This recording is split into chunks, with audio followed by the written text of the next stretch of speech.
Candi Borobudur atau mahakarya spiritual dari abad ke-8 yang dibangun oleh dinasti Sailendra bukan hanya kebanggaan Indonesia, tapi juga simbol peradaban dunia.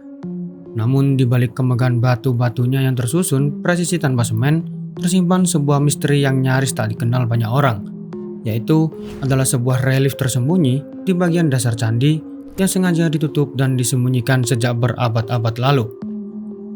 Pada tahun 1885, insinyur Belanda J.W. Iserman membuat penemuan mengejutkan. Saat mendokumentasikan struktur Borobudur, ia menemukan bahwa candi ini memiliki kaki asli yang telah ditutupi dengan lapisan batu tambahan.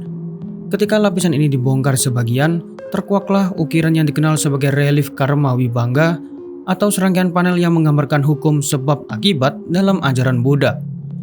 Karma Wibanga menampilkan gambaran kehidupan sehari-hari secara nyata dan gamblang, mulai dari amal dan meditasi hingga perbuatan jahat seperti pembunuhan, pencurian, perzinaan, penyiksaan, bahkan adegan seksual yang eksplisit.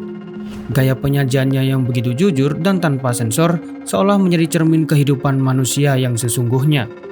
Namun, yang menjadi pertanyaan besar, mengapa relief ini ditutup? Mengapa bagian yang begitu mendalam justru disembunyikan dari pandangan? Ada beberapa teori utama yang mencoba menjawab misteri ini. Teori pertama menyebut bahwa relief ini ditutup karena dianggap terlalu vulgar atau tidak sesuai dengan semangat agung Borobudur sebagai simbol pencerahan. Teori kedua mengarah pada kemungkinan adanya perubahan arah ajaran atau ideologi keagamaan. Lalu teori ketiga, kaki asli Borobudur ditutup untuk menguatkan struktur akibat ketidakstabilan fondasi. Namun teori ini diragukan oleh banyak arkeolog karena penguatan struktur seharusnya tidak memerlukan penutupan penuh terhadap relief.